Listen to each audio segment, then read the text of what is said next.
Gente, agora vamos entender melhor sobre o diagnóstico, prevenção e tratamento do câncer de mama nas mulheres. Quem vai esclarecer nossas dúvidas é a Bruna Hashimoto, que é ginecologista e obstetra. Boa noite, Bruna. Obrigada por ter aceitado o nosso convite. Boa noite, Darcy. Obrigada pelo convite e pela participação no programa. Legal. Bruna, a gente sabe que o anticoncepcional tem a função aí de evitar que a mulher engravide, né? E também para outros tipos de tratamentos femininos. Por outro lado, o uso contínuo pode causar problemas de saúde nas mulheres? Desculpa, não te ouvi, Darcy. Você não me ouviu? Eu repito para você. Finalzinho da pergunta? Tá. Eu gostaria de saber se o uso contínuo do anticoncepcional pode causar problemas de saúde nas mulheres. O uso contínuo não causa problemas.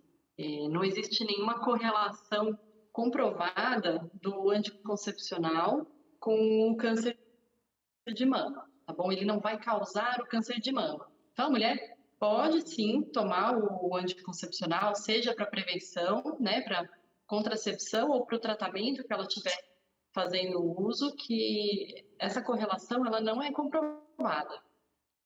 Certo. Explica também sobre os perigos da automedicação para aquela mulher que não foi numa consulta médica, por exemplo, mas acabou aceitando a indicação de uma amiga que usa o anticoncepcional, enfim.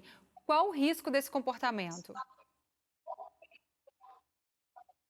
Esse tipo de comportamento é super arriscado, porque o anticoncepcional, mesmo não trazendo o câncer de mama, ele não pode ser usado por pacientes que já têm câncer de mama.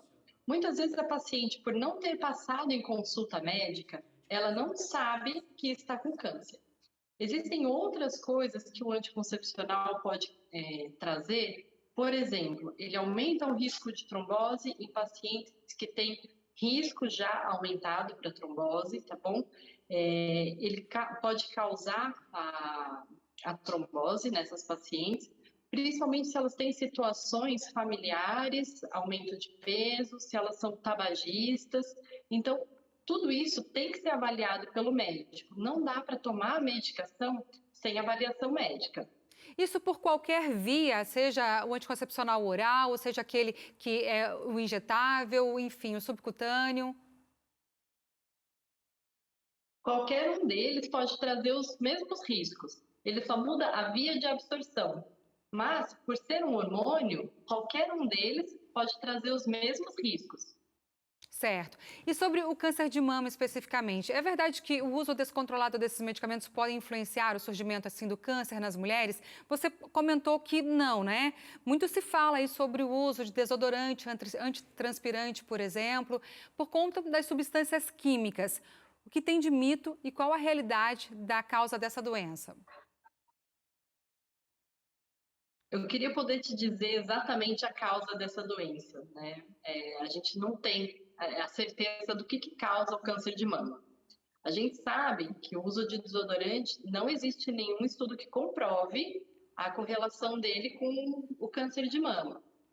Porém, já existem estudos sim que falam sobre prevenção do câncer em pacientes que conseguem fazer uma atividade física e ter uma boa alimentação. Isso vai fazer prevenção do câncer. Então, a gente sempre tem que pensar em hábitos de vida, em dieta saudável, em atividade física e tratar o câncer de mama pensando na prevenção.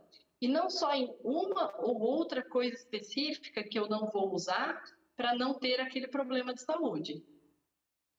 Certo. Doutora, e assim, para quem tem um histórico de câncer de mama na família, quais cuidados deve ter, principalmente em relação ao uso de tratamentos hormonais ou uso de anticoncepcional? O histórico na família, ele é muito importante. Mais ou menos 10% de todos os cânceres de mama, eles têm essa correlação genética. Então, a paciente que tem alguns casos na família, ela tem que passar em avaliação, principalmente com um especialista, um ginecologista ou um mastologista, e fazer essa avaliação. Nem todos os cânceres são de herança familiar, mas quem tem essa herança, a gente recomenda que não use o anticoncepcional e que tenha alguns hábitos por exemplo, como fazer uma mamografia precoce, para que se ela for ter algum câncer de mama, ela consiga fazer o diagnóstico o mais precocemente possível.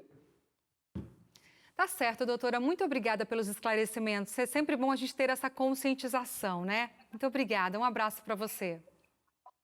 Obrigada, uma boa noite. Boa noite. Tchau, tchau.